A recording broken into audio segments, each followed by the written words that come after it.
All right. Good. All right, I want to thank everyone for joining us today for the Governor's Interagency EV Working Group, and particularly those online that are participating, and those that are here in person. I wish I had gold stars, because on a Friday evening with holiday traffic, I appreciate all y'all taking time to be here in person, and certainly thank those online for carving out some time to hear some information and really help spread the good word about the works going on in South Carolina for the EV charging initiative here. So we're very lucky today. We have a special guest, Chief Nathan Ellis, with the Office of the State Fire Marshal. He is the Assistant State Fire Marshal. And I want to thank Nathan. He's been giving us information in the shadows, helping us in the background to make sure that we have fire safety in our conversation as we determine the placement for these EV chargers that are going to be rolling out next year. And so I want to introduce Nathan. Thank you for joining us today, and the floor is yours. All right. Thank you, Rob. I appreciate it. Thank you very much. It's great to have this opportunity to come share with your group, with this group. It's wonderful what you guys are doing to bring EV charging stations into South Carolina, really just to enhance the EV industry. That's the future, and we see that, and it's growing. And so when anything is new and when it is growing and expanding, there's always some challenges that go along with it. And so from the fire service today, I'm just going to share a little bit with you about the challenges that electric vehicles pose to the fire service, and also some of the opportunities that we have moving forward. So first, I thought I would just explain a little bit about who we are. As Rob said, I'm the Assistant State Fire Marshal. I get the pleasure of serving in that role, have been in that role now since 2016. And it's the things that we get to do at State Fire are just amazing. We do all kind of things, and it's just a great service that we get to provide, and it's a fun opportunity for us to provide a service to the community, to the state of South Carolina. So our mission is to be the focal point for service and support to save lives and property. As the focal point, we are the people that the state's fire service looks to. But also we are involved in a lot of other ways with people in their everyday life in South Carolina. We're a part of the Labor Licensing and Regulation Department of state government. And State Fire contains the State Fire Marshal's office. The logo that you see on the bottom left is our office. That's the programs that I manage on a day-to-day basis. It includes our State Fire Academy, the center logo, and our State Emergency Response Task Force, which is the response piece of our office that responds to hurricanes and floods and large-scale emergencies through firefighter mobilization. We can move firefighters around South Carolina from one jurisdiction to another anytime we need to, and we also have a helicopter aquatic rescue team that we run out of State Fire. So we do a lot of things, but today we're going to talk a little bit about our response and the challenges that go along with electric vehicles. Really, this is very much an overview. We're not going to get too deep in the weeds on maybe the science of of lithium-ion batteries or electric vehicles. We're not going to kind of talk about the science behind the fires and those kind of things. We could do that, but it would be a much longer conversation. But just kind of an overview for this group so that you realize some of the things that the fire service has faced when we consider electric vehicles. So one, just the electric vehicles themselves are difficult to recognize. They look just like all of our other vehicles. Everybody knows what a Tesla looks like today, but your Chevy Bolts and some of the other vehicles, they just blend in with all the other vehicles on the road. And when you start talking about electric buses and electric trucks that are hauling freight, they look like any other vehicle on the road. So from a distance, when you see them going up and down the road, when you arrive on a crash scene, the fire service really doesn't know that an electric vehicle is involved. One thing that we're starting to ask our 911 centers to do when people call in to report collisions, or report a fire is ask them, is the vehicle electric? That's now becoming, I hope, a more common thing for 911 centers to ask about vehicles that are involved in the wreck. They used to ask, the type of vehicle, the color, SUV, sedan, what was it? But now we should be asking, is this an electric vehicle? Because we want to give first responders that knowledge ahead of time if possible. So just being able to recognize when an electric vehicle is involved in either an accident or a fire is, that's one of the first challenges. When the vehicle is on fire, it's usually covered in smoke and flames, and you can't tell what kind of car it is either. You have no idea. Is it a big car, little car, SUV?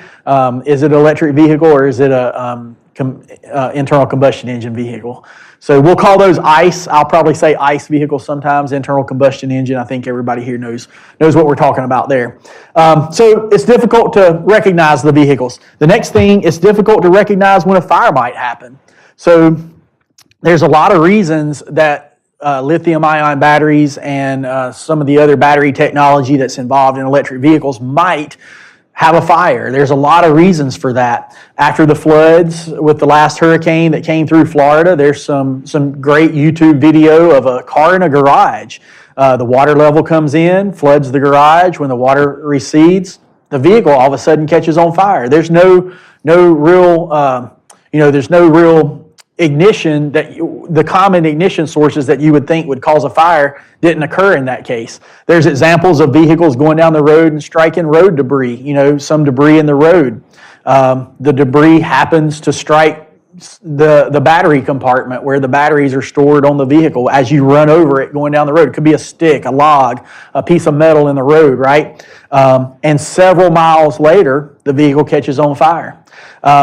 Even more common is probably vehicles are involved in a small collision. Nobody's hurt. Law enforcement responds. They issue, tickets or they write an incident report like they always do. Everybody goes on their way. And several hours later, that car is parked in a driveway or even worse, in a garage, and it catches on fire because that small collision created some type of damage to the battery, right? And then as batteries just age and get older, there's sometimes opportunities for them to have faults that cause them internally just to go into thermal runaway. So really, when we talk about electric vehicle fires, what we're talking about, the danger, the thing that makes them different than an ICE vehicle, 80% of the vehicle is exactly the same. The seats, the dashboard, all those things are exactly the same. But the thing that makes them different is the lithium-ion batteries typically that have the potential to go into thermal runaway. And when thermal runaway starts, there's really no way to stop it. You have to let it run its course. You can slow it down. There's strategies and tactics to slow the process down, but you pretty much got to let it run its course and do what it's going to do. So that's the biggest difference with an electric vehicle that we don't see with an ICE vehicle, right, with an internal combustion engine. So it's difficult to extinguish those fires when the batteries become involved. So like I said, 80% of the vehicle is just like any other vehicle. If the fire is an accidental fire from smoke and materials inside the vehicle, if the fire is because of, and you guys might not even realize this happens, somebody leaves their reading glasses laying in their seat on a sunny day, and the sun shines through and like a magnifying glass starts that car on fire, that happens. Or if somebody takes their laundry directly out of the dryer at the cleaners and they shove it into the laundry basket and throw it in the back seat or the trunk, and they start off down the road, and those towels and clothes are super heated out of the dryer, they're fresh out of the dryer, and you haven't let them air out and let that heat dissipate. Before you know it, the back seat's on fire. Those are regular fires. Fire department should respond and put those fires out like we always do. But when the batteries become involved in the fire, it becomes very difficult to extinguish those fires. So they're difficult to extinguish. Our PPE is different. It really shouldn't be, but we have to have more focus on this. The off gases, the temperature of the fire, and the explosive nature of the fire makes it a difficult fire, a different kind of fire for the fire department to suppress. So the off gases from the batteries burning are actually explosive. A lot of times the batteries themselves, when they go into thermal runaway, will create projectiles that can discharge several feet away from the vehicle. It puts a lot of other things as potential exposures that the fire could spread to. And the temperature of those exploding gases are higher. Now, there's a lot of studies that are being done to show that the peak heat release rates and things like that are very similar to ICE vehicles. But there are some events that happen during that fire, the explosions of some of those combustible gases, rapid, accelerated fire from the gases that are created from the batteries that can push the temperatures well above 4,000 degrees. And a typical vehicle fire, you're looking at 800 to 1,000 degree fire. So PPE is a lot more important. We have to focus on it. We have to make sure that firefighters are wearing all of their correct PPEs. Just an education thing for the firefighters to recognize that these vehicles are different. The fire is different. And then one thing that probably is of same concern for a lot of folks in this group is the code requirements for charging stations and parking garages. These are a challenge because they don't really exist right now. Fire codes and building codes always lag behind technology by 6 or 10 years sometimes, right? So the technology comes about, the products are out there in the world, and then we start to see some of the dangers and the threats that they create, and then we have to write building codes and fire codes to catch up. So code requirements for the fire service, it's definitely a topic of conversation. It's something that we're trying to work into future codes. Simple things like disconnect switches for charging stations, so that there's an event happening at a charging station that we can go to a remote location and kill the power and stop the power. Again, once the batteries go into thermal runaway, stopping the power is not going to stop the fire. But you don't want a fire happening with live power around you. So being able to discharge the power. Thinking about our parking garages. For more than just fire threats, electric vehicles weigh a lot more. The batteries weigh a lot more than our regular vehicles. So when you just have 1 or 2 electric vehicles in a parking garage, the parking garage is not really, it can hold that weight. But think about every parking space eventually, one day, if everything's an electric vehicle, when every parking space is filled, what does that do to the live load of that parking garage, the weight that it bears, right? So these are all things that are being considered now, and how do we retrofit or how do we evaluate parking garages for the potential impact of electric vehicles parking in them. When you have a fire with an electric vehicle, difficult to extinguish, we've already pointed that out. So the fire can rapidly spread to the other vehicles.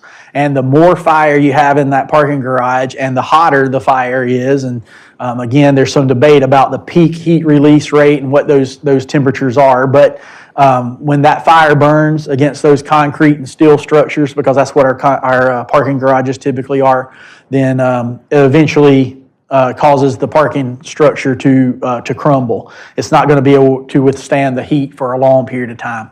And these vehicles burn a lot longer. They're a challenge to put out. So what are the results of these electric vehicle fires? What are we seeing out there? So as I've kind of already alluded to, the fires are long duration events. When the batteries become involved, the batteries themselves, the fire propagates through the batteries at a relatively slow speed. If you took all the gasoline or diesel fuel that's in a fuel tank of a vehicle and lit it on fire, in a matter of minutes, it would be burned up. Really, probably seconds. It's not going to take but a few minutes. You're going to consume all of that liquid fuel. But when you talk about batteries that are built in tiny cells that are then massed together in larger units that are then connected together in larger units in different groups underneath that vehicle, sometimes in a trunk, underneath a seat, or in the floor of the vehicle. When they start to burn, it's a long duration event. It's a slow chain reaction to consume all of those batteries and all of that energy. So What that means for, for the rest of the world is that when we have an electric vehicle fire, the roads are going to be closed down longer. It's going to take longer for the fire department to put that fire out. We're going to have to keep the roads and streets closed longer, where a regular vehicle fire, 15, 20 minutes, and we can open the road back up. This might be an hours-long event when an electric vehicle burns. Again, you got to look at the size of some of the vehicles or the amount of batteries that they're carrying. Buses and large trucks are carrying many more batteries. They're going to burn for a lot longer than a small passenger vehicle. It requires a lot more water to put out these fires, to control the fire. So really what you're doing is just trying to protect exposures, but there's a lot of projectiles that can come from these, and they can go a long way. You have to keep water concentrated on that. There's a lot of tactics that the fire service can employ when we're in tight quarters. We're close to buildings or close to other cars. We can cover those vehicles with blankets that are intended to help contain that fire, but even the blankets require you to keep them wet. So you have to flow water. You're going to keep flowing water. Where a typical fire truck carries 500, maybe 1,000 gallons of water, and that's the only fire truck you need to put out a typical vehicle fire, an ICE vehicle fire. With an electric vehicle, you're talking about multiple units, multiple fire trucks being connected to a fire hydrant, just like we do for building fires, or having a shuttle of water, bringing multiple fire trucks that are going to shuttle water to the scene. So typically on our interstates and our highways, on highways in built communities where buildings are built, there are fire hydrants everywhere. But on your interstate, you don't pass fire hydrants going on 26 or 85. They don't put fire hydrants on the road, right? So we have to bring more fire trucks. We have to bring water shuttles, portable tanks, and other things to the scene if we're going to be there for a long time, if it's going to be a electric vehicle fire. And then the gases I've mentioned already are explosive in nature. They're toxic. You can't inhale them. That means not just the firefighters, but for the public. So, you could quickly get a road back open. The car's still smoking, but we can let people drive by it if it's an ICE vehicle. We can let people walk down the sidewalks once the fire's pretty much extinguished. There's not a threat of it coming back, of a projectile shooting out of it, or that the off gases are going to be deadly. But the potential exists with our with EV fires, that the off gases, if you inhale them, the public, without your firefighter PPE on, protective equipment, that could be deadly to you. It definitely could make you sick. It definitely contains carcinogens and other things like that. So while the exposure might not be an immediate illness, it might lead to something down the road. So we have to keep the perimeters larger. We have to keep people away. Just establish a larger scene. Again, it just interrupts everybody's life a little bit more when an electric vehicle catches on fire. We're stopping traffic further back. We're closing down more roads and streets and just creating a little bit more inconvenience for folks. And we should expect more damage to the infrastructure. It's not uncommon for an ICE vehicle to damage the pavement on the road. If it's underneath a bridge or an overpass, it's potential to damage that. But the potential goes up with an electric vehicle fire. The fire is going to be longer term. It's going to burn longer, and it produces a lot of hotter moments in the fire that are just going to do more damage to your infrastructure. So that's a challenge. That's going to be part of the recovery of the fire. We don't typically think about recovering from a vehicle fire, but with electric vehicles, you got to think about the recovery, because there might be some infrastructure that has to be inspected or even replaced at times. And then when we talk about our parking garages, again, I mentioned it already, a fire in a parking garage is going to be potentially devastating to the garage. Now we're closing the garage. Nobody can use it. We got to, nobody can park. How many cars are that thing parked? One vehicle fire, now you just lost all those parking spaces, right? So, and then the last one I will leave with you is what happens after the fire. What do we do with this vehicle that has had a fire in it? Do the tow yards want it? Probably not. If they're on Highway Patrol's rotation, they're going to have to take it, but they've got to segregate it from all the other vehicles in their yard. They don't want it to be a liability in their yard. It's a challenge. If it's an accident, like I spoke of before, just a minor accident, who's to say that the car owner should drive home in their vehicle? Some jurisdictions are struggling with whether or not the police or fire requires that vehicle be towed to an impound yard just because it's an electric vehicle. Minor crash, no injuries, no airbag deployment, but how do we know that we're not going to have an electric vehicle fire hours later? And should we allow that customer or that citizen to take that vehicle home and park it in their garage? What do we do about that, right? What happens with all the water that runs off into the creeks and the streams, into the ground on the side of the road? Does anybody clean that up? Do we treat this as a hazmat spill or not? These are all challenges, and we don't have all the answers. Some jurisdictions, every jurisdiction may treat that a little bit different, but it's a challenge that everybody is having to face and think about. So anytime we have challenges, and there are a lot of challenges to respond into emergencies around EV, electric vehicles, whether that be an accident, a small collision, a big collision. I forgot to mention, big collision, injured patients, maybe they're entrapped and we've got to do our extrication techniques and use our tools to remove the vehicle from the patients, what we like to describe that as.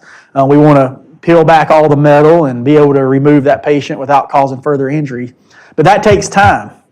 And it also does further damage to the vehicle. We're cutting A post, B post of that vehicle. We're spreading the dash off of the floorboard of the vehicle. We're spreading, we're pushing. We're doing a lot more damage to the vehicle in order to safely remove a patient. If you damage the batteries while you're doing that, and sometimes you don't even know where the batteries are, they could go into thermal runaway right away. You could have an explosion from the batteries and a fire accelerate in a matter of seconds.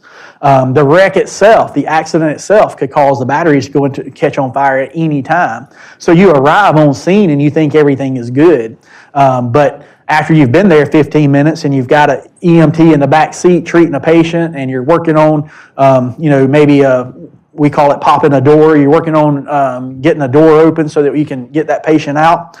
All of a sudden, the car is on fire 15 minutes later, and you didn't know that was going to happen. So the response to accidents is completely different when it's an EV fire. We have to do things a lot different. We have to be more careful in how we extricate patients. We have to move sometimes at a faster speed if we feel like the batteries are damaged. There's some telltale signs out there. When you see any type of off-gassing from the batteries, you can about bet it's going to catch fire. You have limited amount of time, sometimes seconds is all you have. Once you see off-gassing, once you see the cloud, you can expect a fire to happen. So we have to be prepared for that. Then again, what happens after the fire? Where does this vehicle go? Who's responsible for it? Is it the tow person? Is it the local government? Who allows the car owner to drive their vehicle home, and all of those things, right? So a lot of challenges with electric vehicles when they're in accidents or fires. But with every challenge, there's always opportunities, right? So, and one thing that the fire service is pretty good about is we don't do things alone. In the fire service, you never operate alone. We say if you're doing it alone, you're doing it wrong. Nobody should ever be doing a task on a fire ground by themselves. We always work in pairs or teams, in companies. And so when it comes to responding to electric vehicle accidents and fires, it really is a task force approach is what we like to call it, right? Let's talk about education and awareness first. That's my first bullet point up there. Really, we want to educate as many people as we can, not just first responders. That message is getting out. First responders are understanding the challenges. We're changing our strategies and tactics. We're looking at all the new tools that are out there for us. Fire blankets that I mentioned before, nozzles that can mechanically pierce the battery compartment, which I'm not 100% sold on yet, because mechanically damaging the battery is one thing that causes the fire. So do we really want to do that when we're trying to put the fire out? Are we really accomplishing anything? All types of strategies and tactics are out there to help the fire service, but still the fires are going to be more intense, they're going to be more dangerous, and they're going to burn for longer periods of time, no matter what strategy and tactic we take. With almost every one of those strategies, you're just slowing the fire down. You're not preventing it. You're not putting it out, which is different because we're not used to that. We want to put the fire out. That's what we do. So when we get to a fire scene where we're like, okay, just protect exposures and let it burn, that's actually a strategy. Let it burn, because anything you do with blankets or applying water to the batteries is just slowing down the process. It'd be quicker if you just let it burn. So you got to evaluate the hazards, right? So education to the fire service, education to the public about the just so that they're aware of the hazards around these batteries and these fires, and not just with vehicles, but any lithium-ion battery. If you smell an odor that doesn't smell right, if you hear sounds coming from your batteries, if you see that off gas come out of the batteries, it's venting, that is a sign that something bad's about to happen. So getting the education and awareness out there to our emergency services partners, to the law enforcement partners who are going to be responding to the same scenes, to the EMS workers who are coming to those same scenes. They need to recognize the same hazards. And EMS, they don't carry, in most cases, they don't carry SCBA and PPE like firefighters do, but they're responding to the same wreck scene. They're inhaling the same off gas that comes from those batteries. So all this is just get the education awareness out there. What I'm doing today for all of these organizations participating in this meeting, just making you aware of the challenges, because as you become aware of the challenges that are around us, even though it might not be your primary responsibility, you can help us solve some of these problems. And that's where the task force approach comes to. We really, right now, we're trying to develop, I can't tell you that we've made this happen yet. I wish that I could, but I would love to see a statewide task force response to vehicle fires. It could be all vehicle fires, honestly, but especially electric vehicle fires on state interstates and highways, where we have a consistent, common approach across the whole entire state, that the fire service would understand, that our law enforcement partners would understand, that our DOT partners would understand, that we all kind of have the same approach to that, right? Because it really is going to require all of us working together when we have these fires. Roads are going to be closed for long periods of time, possible road damage involved there. Sometimes the best tactic is to let it burn, but do you let it burn on the interstate, or can you quickly move it? That's going to involve tow operators. Can we move it to a gore? Can we move it off the interstate to a field somewhere where it's safe to let it burn? Get it, and then you keep your roads open, right? You can do that easily with a passenger vehicle passenger vehicle, but what do you do if it's a bus or a truck? You can't just simply do that, right? And then it's just a much bigger event. So working together, sharing information, having meetings, that's all part of the task force approach. Just being willing to say, hey, I can't solve this problem by myself. I need some other folks to help me out. And when you're able to ask, and folks are able to help solve the problems, we'll go a long way. And those are the challenges and a little bit of the opportunities that we have as we talk about the electric vehicles and the challenges that we have for the fire service in South Carolina. And Rob, I believe I'll see if anybody has questions. Is that okay? So if anybody has any questions, or if you'd like to chime in and add to anything that I've shared with you today, I'm happy to let you do that. Yes, sir. Steve Farrell with South Carolina Department of Motor Vehicles. Question and a statement. The question is, have you, as an agency, looked at the potential for pre-positioned fire equipment at charging stations and what that would look like and what the cost of that would be? Yep, great question. And those are things that some people propose to put into the fire code, right? So that at a charging station, there is the common approach is a fire blanket that you can cover the vehicle with. So it could work, but if it's not applied in the earliest stages of off gas, then you're telling the public or the vehicle owner to put his life at risk to spread this blanket. So, for example, the way the firefighters apply the blanket is at least two of them, one on two corners, two opposite corners, walk together in full PPE, turnout gear and SCBA for breathing. They walk together to deploy that thing. They've been trained, they've watched videos, and then they've went out and practiced it before they did it. To ask the public to go grab a blanket, I guess probably not going to happen. Maybe my question was off. I meant for firefighter use. For firefighters, yes. So that way jurisdictions wouldn't have to be responsible for purchasing it. Yes. But like at a state-sponsored EV charging station area, a jurisdiction who may not already have that equipment could at least have something if they were the first on site to assist. And I think that's what I'm looking at from our standpoint of. I like that one. Can we, as a state, look at the fund procurement to get those items at the stations that we're talking about?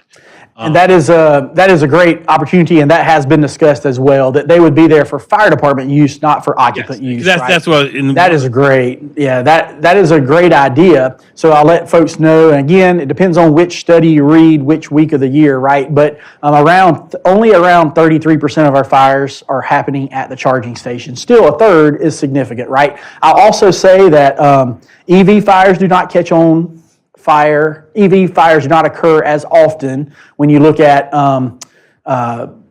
per capita of vehicles and also road miles traveled. Electric vehicles are safer from fire. They're less likely, let me say it that way, less likely to catch fire than ICE vehicles. But when they catch fire, we've got these new challenges we didn't have before. So yes, charging stations are a concern. About a third of the fires, we think, are starting at the charging station while the vehicle's charging. So, well, and the reason why I mentioned it, one of our AMBA conferences, we had a gentleman talk about the recoupment of batteries. And one of the things he had mentioned was local fire jurisdictions in some of the smaller communities are less apt to be able to purchase the specialized fire equipment for combating the EV fires because they just don't have in their budget. Right. So, but what happens when they're the first to get there?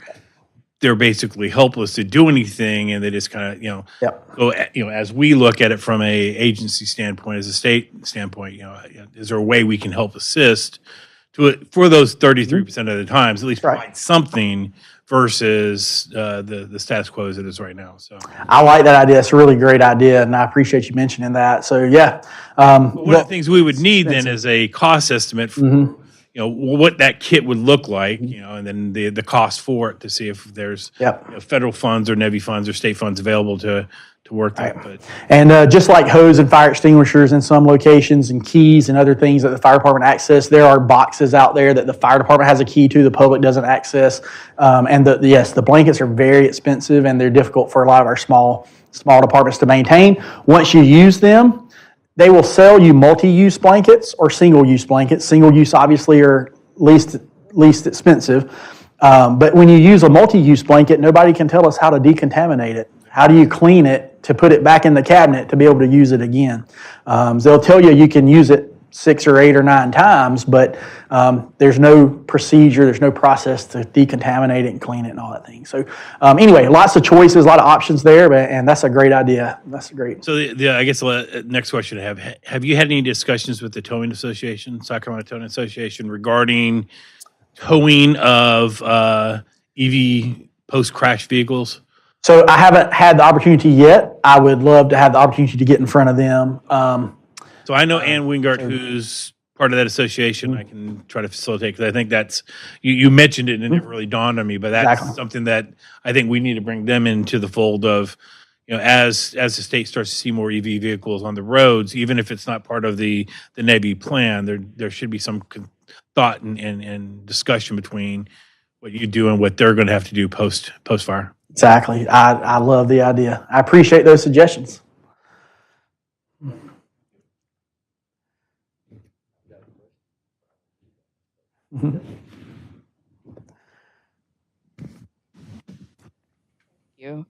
As a person that's been involved in a vehicle fire, do you foresee the car manufacturers eventually having like, you have fire extinguishers. Some people carry fire extinguishers in their ICE vehicles. Do you see the manufacturers like that being a requirement for safety in those future vehicles?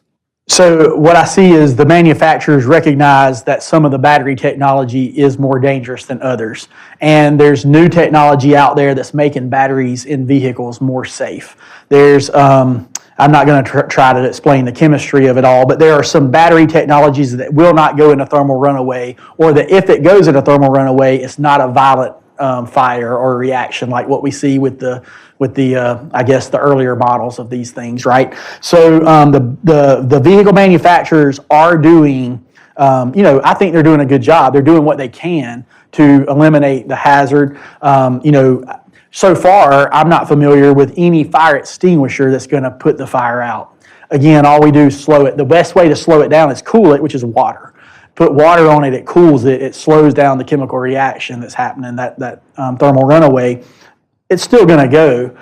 There's videos, again, on YouTube or other places where you can see a vehicle drive off in the water, and the fire is burning on top of the water because the gases are on fire and they're coming out of the water still burning, right? Like they're burning, they're lighting. The gas under the water is probably not burning, but as it hits the air, it's combusting there. So, these vehicles, water slows it down, but water doesn't put it out, and there's no other real fire extinguisher that's going to have much effect on it either. Again, you ask the car owner or the occupants of the car to become firefighters all of a sudden. We don't really like doing that. That's not, I don't want to put people at risk to do that. So there's a lot of challenges of that too. But I tell you, the manufacturers are trying to address it. And I think we'll see that technology come, but we'll always have to live with the existing stock that's out there. All the vehicles that have already been manufactured before that technology was in place. So every next generation is getting safer with this technology, though. So they're making it better and safer as we move forward. And let me chime in on a quick question. So you mentioned about 33%. Your best guess of the fires are occurring at the charging station. So do you have any insight to someone that is curious if during the fueling operation, is an ICE vehicle safer than an electric vehicle from fire starting? So I've had some folks, kind of question me and say, well, during the charging operation, it's at a higher risk than if someone's pumping gasoline into a car. And I've never found anything on those lines to know if they're equivalent. I don't think I can tell you that. I don't think that's a fact. I think that's, there's a lot of attention going to EV fires. And so when one happens, it makes the news. When the ICE car catches on fire, it doesn't make the news. So there's a lot of attention going to it, and I think that's just a little bit of that, anecdotal. We think that that's the case, but my understanding, the highest percentage I have seen in any study and is about 33%. That's what they published, was 33% happening at charging stations. But generally, most people say the charging process is not the problem. That's not what's causing the fires. It could. I could give you guys all kind of examples. People do all kind of crazy things. So it's great that we're putting charging stations in South Carolina for people to use, because they will find a way to charge their car if you don't. They are hot wiring light poles, just tapping into the wires at the base. They'll open up a light pole, tap into the base, put some jumper cables in there, hot wire something to charge their car. So, we need charging stations because people do all kind of crazy things if you don't have one. And it's the homemade solutions, it's the aftermarket parts.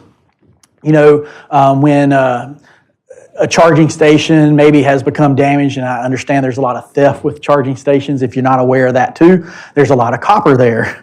So it's an attractive target. So then you got to go back in and make repairs. And every time you make repairs, if you don't make it exactly right, back to the manufacturer specifications or original parts or whatever, there's potential for some errors to happen in future use of that thing, right? So drop in the charger. So fueling stations, if you drop the nozzle, it has an auto shutoff valve that would stop the flow of fuel if you dropped it while it was pumping.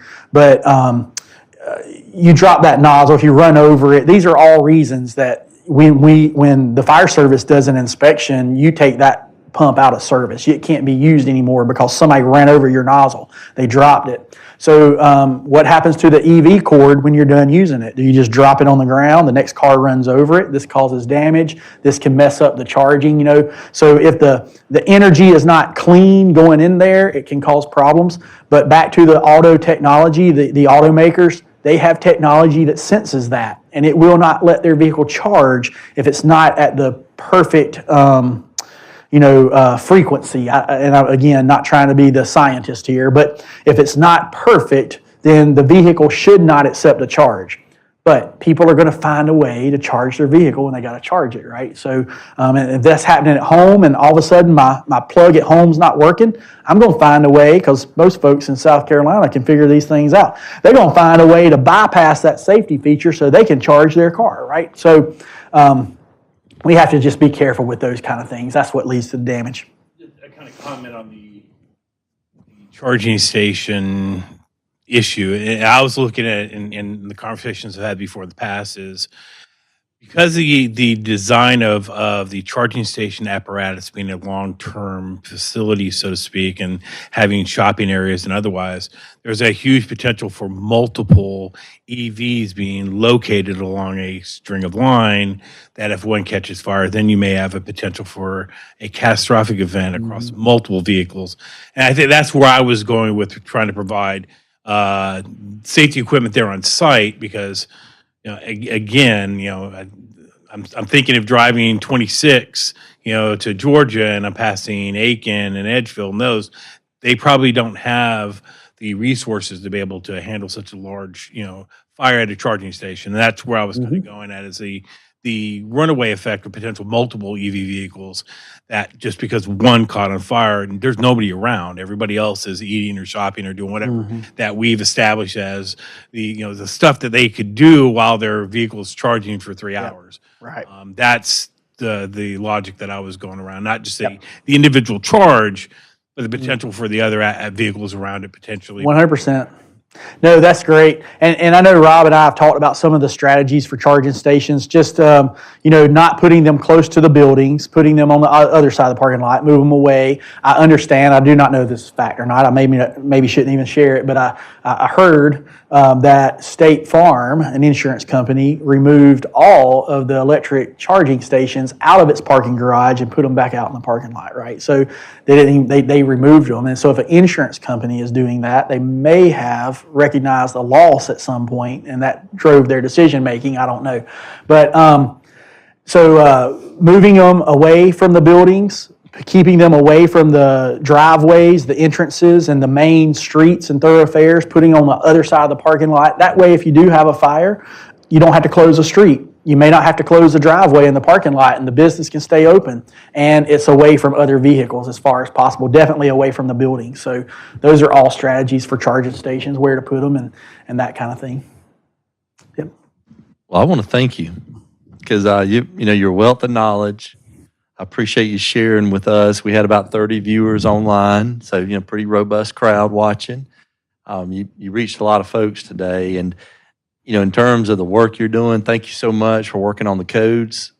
When you and I originally talked, I didn't have a great understanding of the effort and the timeline it takes to revise building codes and fire codes and things like that. And what a phenomenal effort. And the fellow that used the jumper cables, I need to send him or her the NEVI specs. There you go. So they'll make it a NEVI compliant jumper cable set up there. But you had mentioned something too. One of the challenges that I can't even imagine y'all are dealing with is the diversity of the fleet, because hydrogen is something that we don't talk about much, but it's a very valid option for fueling. And I was at a meeting one time, and this really smart gentleman who was the head of a research facility had the best way of describing it. He said, our fleet is going to look like a yard dog's breakfast bowl.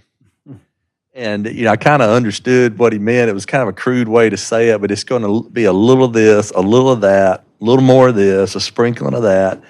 And y'all have to pull up in a very chaotic, very unbelievably complex scene and immediately figure it out and then put your life at risk. And so thank you for this. Thank y'all. Thank you, everybody, for letting me speak. Thank you very much. Thanks, Rob.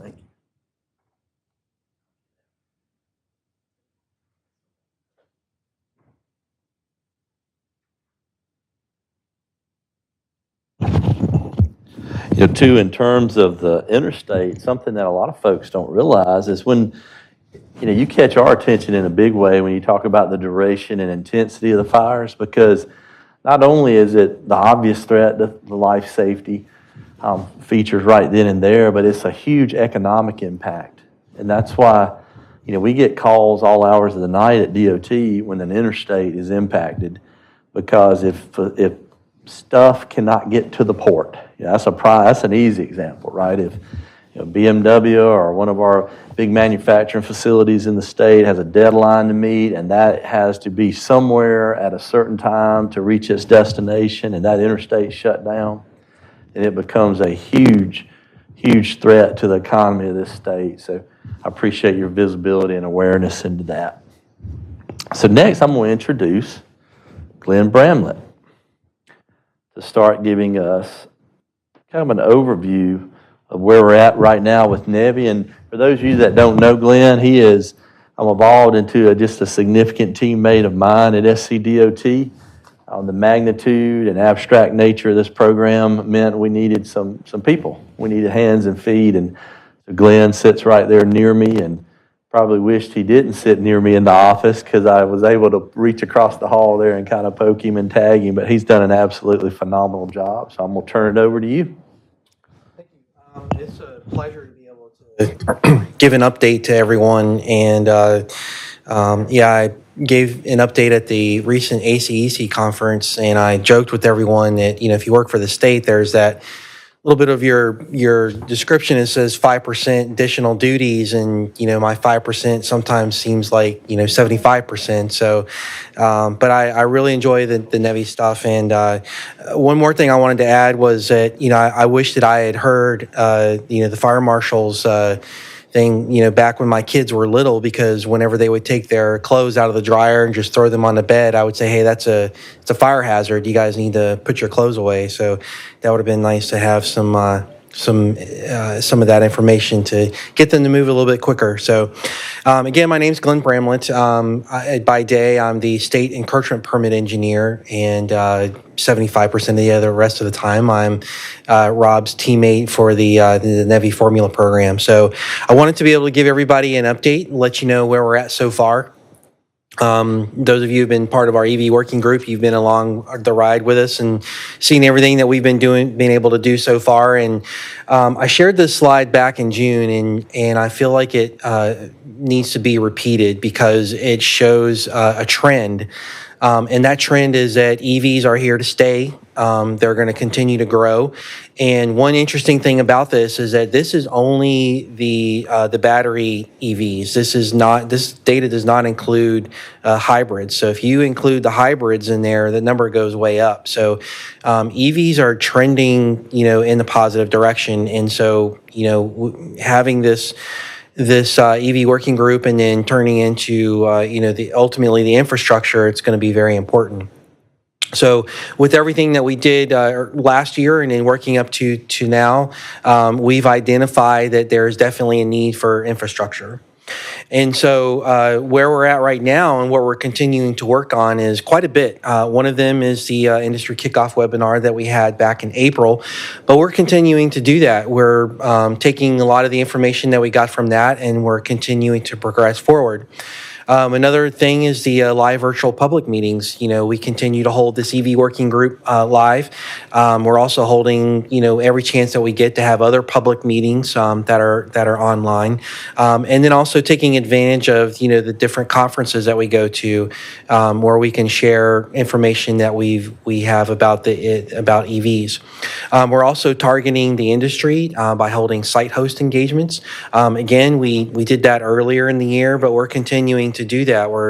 Every opportunity that we can get in order to put EVs in the public's eye, we're taking advantage of those. the virtual on-demand public meetings. Again, as we get feedback from the public, we're constantly getting emails flowing into our EV website where we can answer questions. Our frequently asked questions section of the website is always growing. And so we look at those and we find opportunities where we can engage with the public. Again, with our live meetings and then even our industry working events. So as we continue on with those, we're again just soaking in data, we're soaking in feedback so that way we continue forward. Great news that we have finally got all of our sites, our zones located for the state. We've got 21 different zones that we have identified. If you'll take notice of the ones around the border between us and Georgia and us and North Carolina, we made some assumptions and identified those closer to the border. So that way, we didn't want to speak for our neighbors, but we wanted to make sure that there was room that we stay within that 50-mile space between EV chargers. So the ones that are near the borders, there's room enough so that way Georgia and North Carolina can place one within 25 miles of the border, and then we stay within that 50-mile criteria. Within those zones, we've identified what we call nodes. Those are spots, those are the interchanges within those zones that we're anticipating site holders to bid on when the RFP comes out. In the meantime, we're continuing to work on our workforce development.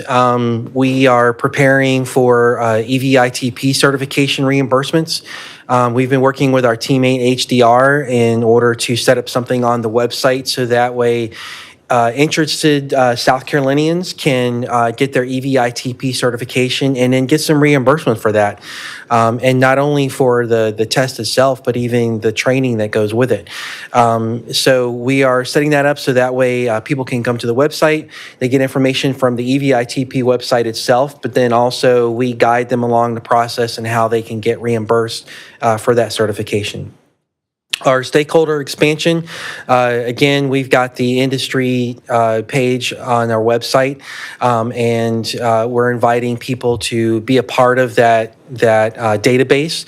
And what's great about that is that one, we are not telling one entity to connect with another entity. We're allowing those to just kind of form organically. And so having that industry page on the website is allowing that to happen because we're constantly getting new people added to that list. And in addition to that, Rob and I have had the pleasure of meeting some folks that are interested in bringing business to South Carolina from all over. We've met with some people from Germany. We've met some people from Finland and Sweden, and it's been great to just see the interest that's coming into South Carolina. Another thing is the educational developments. Right now, we're formulating strategies to work with the educational side of things. We understand that there are certification programs that are being developed. We're looking at opportunities for equipment purchases, so that way colleges can, have some, an EV charger there on site to be able to help with students to learn, one, how they operate, and more importantly, how to maintain them. And then, of course, our ongoing public engagement with, events such as this, the conferences, and then any opportunity that we can find to engage with the public, and then, continue to reach out to the communities. I want to pause right there to just ask if there's any questions. We've had a lot of progress since we started, our very first EV working group, and then to where we are right now. So just want to ask if there's any questions. All right, well, hearing none, thank you, Glenn. I appreciate that. And I will pick up the next piece. All right, so next steps for NEVI. So you hear where we've been and I want to talk a little bit about where we're going. So the industry review of the RFP will be out this month. We have a draft in our inbox right now, Glenn and I, and we're just waiting on a few finishing touches from some key staff members at state procurement, federal highways, and SCDOT that have just worked very closely together to pull this off. From MMO and John's team, we formed a very unique alliance and very closely knit team between DOT, federal highways, and MMO to pull this off, because it's just a peculiar program. It's a $70 million program where at the end of the day, we're trying to provide a service to the state of South Carolina, but we're not going to own this equipment. We do not want to be in the gas station business. We do not want to be in the charging business. Private sector and free market needs to take advantage of that stuff to realize its full potential.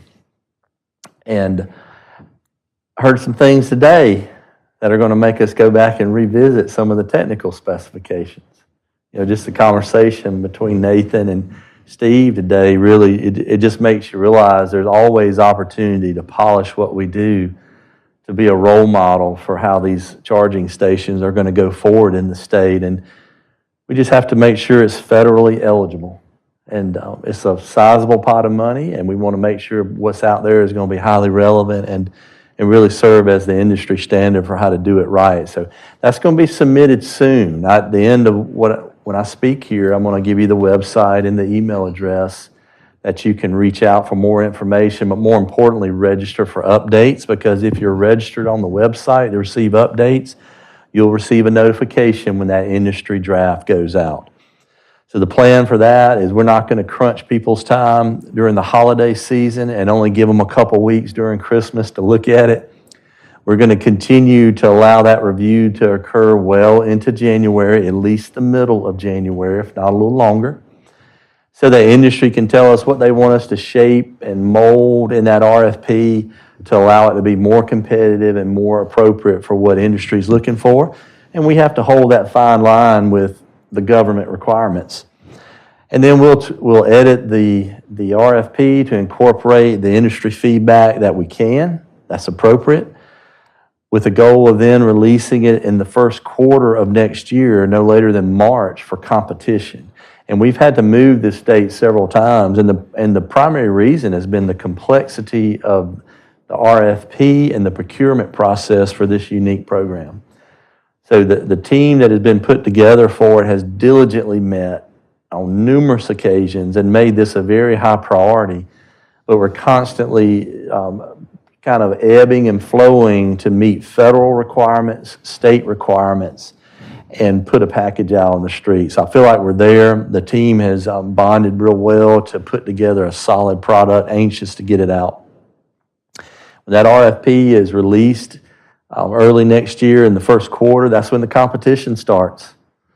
And we want to see these teams step up and compete. Today we had a meeting with some individuals that gave us a little insight nationally, some of the firms that are competing for these and winning them. And it's a competitive process because the federal funds are eligible for up to 80% reimbursement. So if it's $1 million site, this program can bring $800,000 to the table, with the private sector bringing another 20% to make the program or the site whole. The program has been so well received and is so competitive that we're seeing around the country some entities bringing 50% of the money. Not 20%, they're bringing 50% of their private money and only asking for 50% federal reimbursement. So it's part of their business plan, they're excited about it, and they're going to do it irregardless. So we're anxious for that competition to crank up. And then preparing for site assessments beyond the AFCs, which are simply saying beyond the interstates. So we're excited to get to not only to phase one, which is to build out the interstate system, but get into phase two, which is going to go deeper into the neighborhoods. And that phase two allows us to not only build the high-speed charging, but also low-speed charging, the level 2 type chargers, which are way less expensive and can go much further. So even though we haven't reached phase one, we're still putting bandwidth into getting phase two ready and rolling so the two can move in tandem and really stay together whole. So stay connected with us. This website is constantly being updated with information. We'll certainly put something out on the website about the industry review, so the people that visit it will know where to go. It will most likely be posted on SCIBO, the South Carolina Business Opportunity, as a draft document for review. But we'll make sure we direct people to the right location for those that are not familiar with SCIBO and how to do business with South Carolina. One of the unique things about this program is we're not dealing with typical vendors that do work with state government. These are private sector entities that do not bid on government contracts. They do not know how to navigate government procurements. So I commend John and his team, our federal highway folks, and SCDOT's team as a whole, trying to make sure we do it in a way that's appropriate for the context of the folks that are going to be competing. Also, here's a website, the website I just mentioned, but also an email address you can send questions to for those online or here in person. Those websites, that inbox is constantly monitored, and it will make it to us for feedback if you care to reach out. So questions for me about kind of the path forward. All right, well, hearing none. I want to thank all of you for coming out today and sharing with us. Nathan, thank you very much for being part of the team. Nathan, as I alluded to, he's been in the shadows for a while. So thank you for letting the secret out that we've got some smart people behind the scenes helping us do this and keep up the good work. Thank you for those visitors that are here that are not part of the Interagency EV working group but have been dedicated throughout the process to be engaged. And do I have a motion to adjourn the meeting?